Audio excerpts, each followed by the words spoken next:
3 ans et 159 jours que tu as démarré ton premier job et tu sens déjà un gouffre se créer entre tes rêves, tes envies, ton style de vie et la réalité du monde du travail.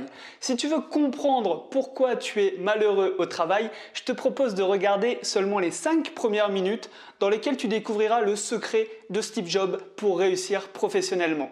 Je m'appelle Nathan Milécan et tu es en train de regarder la première vidéo d'une série de 4 vidéos sur la souffrance au travail. L'objectif que je me suis fixé, c'est d'aider toutes les personnes à s'accomplir personnellement et donner du sens à sa vie grâce à ses investissements. C'est personnellement ce qui s'est passé pour moi. À 25 ans, j'ai compris que jamais je serais épanoui en tant que salarié. Pas assez de liberté, peu de plaisir au quotidien et des objectifs d'entreprise qui ne sont pas les miens, tout simplement. C'est pourquoi j'ai décidé d'investir dans l'immobilier en achetant 2 biens immobiliers entièrement financés par la banque. Ces 2 investissements me rapportent aujourd'hui 500 € de cash flow tous les mois. Mais le plus important, c'est que je suis maintenant fier de moi et fier de ce que j'ai accompli. Si vous voulez en savoir plus sur l'investissement immobilier, lisez mon guide épique sur l'investissement immobilier dans la description de cette vidéo. De quoi rêve-t-on aujourd'hui ? De devenir riche, d'avoir une jolie femme ou un joli mari et d'avoir un bon job. Sauf que contrairement à nos parents, les critères du bon job ont changé. Un bon job, maintenant, c'est surtout un boulot dans lequel on est heureux. C'est sur toutes les lèvres. Le bien-être du salarié doit être replacé au centre des préoccupations des entreprises. On a même inventé le poste de Chief Happiness Officer, à traduire par responsable du bonheur. Je suis responsable du bonheur. Ma mission, c'est de faire en sorte que les gens travaillent dans les meilleures conditions possibles et surtout soient heureux en travaillant. Parfois, ça passe vraiment par des petites choses et pour moi, c'est des petits instants de bonheur qui font que quand je vois les gens arriver le matin avec le sourire, je pense que la mission est réussie. Mais comment en est-on arrivé là? Pourquoi cette question du bonheur en entreprise est-elle si importante aujourd'hui? Parce qu'entre nous, les ouvriers qui travaillent 10 heures par jour dans des usines en 1960, ils ne faisaient pas grève pour être plus heureux au sein de leur entreprise. Non, ils voulaient être mieux payés, travailler moins ou avoir plus de vacances.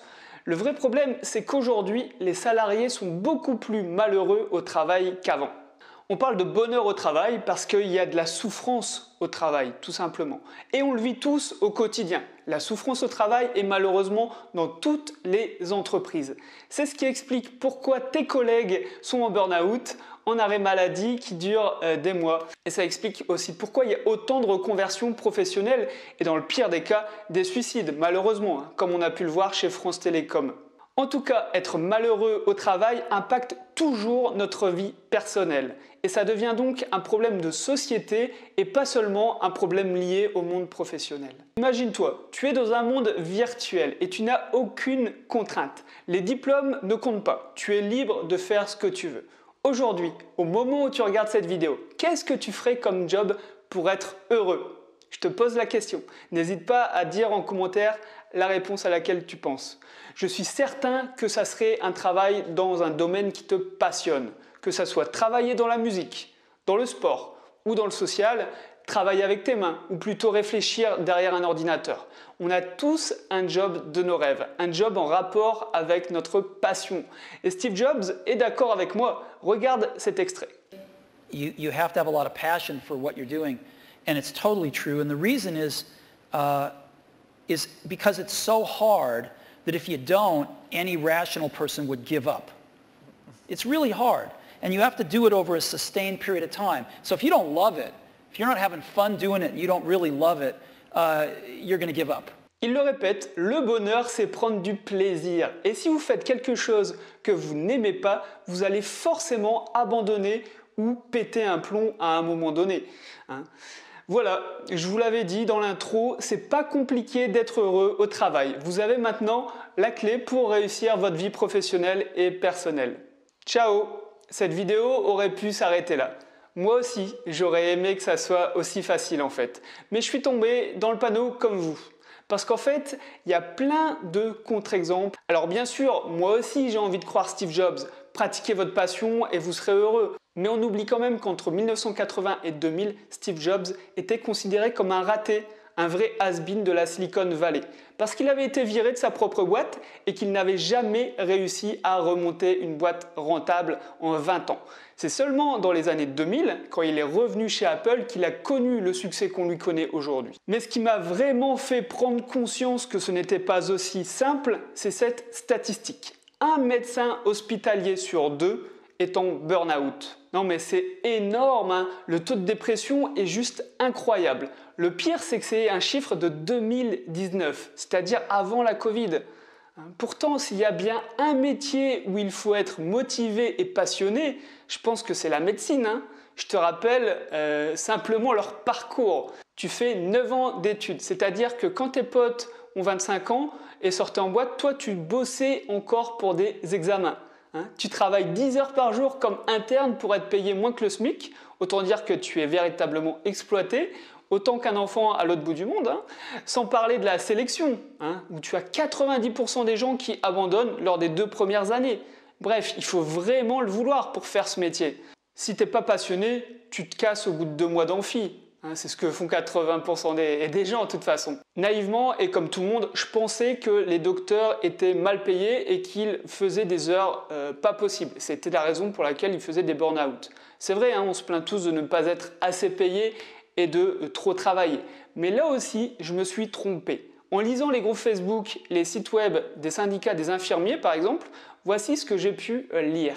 L'intensité excessive du travail génère un sentiment de qualité empêché, de ne pas avoir les moyens de faire un travail de qualité, de bâcler par manque de temps, ce qui engendre de la souffrance au travail.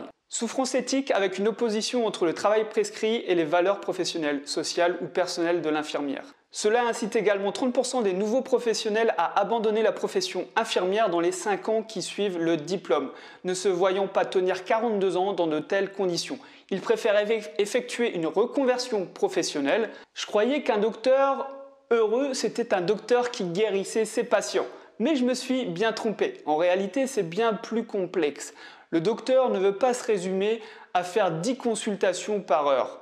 Il veut faire du travail de qualité et prendre le temps d'écouter le patient. Le tout en respectant ses valeurs éthiques. J'espère que tu te rends compte comme moi que la souffrance au travail est présente même dans des métiers hyper passionnants comme la médecine. Je suis vraiment perdu. L'être humain est complexe et expliquer pourquoi vous êtes malheureux au travail, c'est vraiment très dur. Pas sûr qu'il y ait une véritable réponse. Par contre, ce que je peux faire, c'est vous proposer une théorie. La théorie du scénario hollywoodien. Une théorie que je vais vous présenter avec des extraits de la série Breaking Bad et du film Fight Club. Concrètement, qu'est-ce que c'est? Je pense que chacun d'entre nous s'est créé un scénario hollywoodien pour sa vie. Ce scénario, on se l'est créé quand on était enfant. Comme tout bon scénario d'un film, on s'est créé un plan avec plusieurs chapitres. Le chapitre vie personnelle, le chapitre vie amoureuse, le chapitre vie sociale et bien sûr le chapitre vie professionnelle. Toute cette histoire est influencée par nos préférences et nos orientations, comme la pratique du sport, nos copains d'école, le côté humain ou la psychologie. On prend en compte un tas d'autres références comme notre capacité d'adaptation, notre capacité à être un leader, notre capacité à être autonome et à réfléchir. On a aussi nos contraintes personnelles, par exemple être aimé des autres ou ne pas accepter l'autorité. Qui dit contrainte dit réussite, comme sauver des vies, gagner beaucoup d'argent, avoir un statut social important. En fait, le scénario constitue la structure du film de notre vie. C'est une direction de vie, un résumé des événements marquants, une liste des attentes magiques en quelque sorte, une synthèse de l'expression de nos capacités, de nos croyances, de nos décisions, de nos prévisions et de nos limites. Le problème, c'est que si ce scénario a été écrit quand nous étions enfants et qu'il n'a pas été mis à jour en tant qu'adulte, évidemment, il y a un souci. Parce que ce scénario est lié avec ton passé, ton présent et ton futur. C'est cette différence entre ce que vous avez imaginé et la réalité qui crée petit à petit ce gouffre entre le bonheur et votre vie malheureuse. Si je reprends le chapitre professionnel, tu t'es par exemple construit avec le goût du travail bien fait et du mérite. Malheureusement, tu as vite constaté au travail que la qualité du travail n'était pas le plus important. Et oui, ton employeur te demande de faire plus et moins bien. On l'a vu avec les docteurs par exemple. C'est pareil pour le mérite. Tu te défonces et tu fais du super boulot pendant 5 ans et du jour au lendemain, tu as un nouveau chef qui sort de l'école et qui est mieux payé que toi. Pourquoi ? Parce qu'il sort d'une grande école de commerce, c'est tout. Ouais, je sais, j'étais un petit peu loin dans la psychologie et philosophie. Il est maintenant l'heure de passer aux exemples et de mettre en évidence ma théorie du scénario hollywoodien avec la série Breaking Bad et le film Fight Club. On va voir ensemble dans la seconde vidéo de cette série sur la souffrance au travail que les deux héros sont bien loin de la vie qu'ils s'étaient imaginés enfants. Mais avant, je vais te demander de me laisser des commentaires en dessous de cette vidéo, ça me ferait super plaisir. Dis-moi ce que tu penses de ma théorie du scénario hollywoodien, par exemple. Et toi, quelles sont les raisons de ton mal-être au travail? J'aimerais bien les connaître. Tu trouveras également mon guide épique pour apprendre à investir dans l'immobilier à partir de zéro. Je vais me répéter, l'immobilier, c'est ce qui me permet d'être heureux, épanoui et plus libre au quotidien. Alors si toi aussi, tu veux être fier de toi et de ta vie, je te conseille réellement de t'intéresser à l'investissement immobilier en cliquant sur le lien dans la description de cette vidéo. On se retrouve tout de suite dans la seconde vidéo de ta série sur la souffrance au travail. À tout de suite.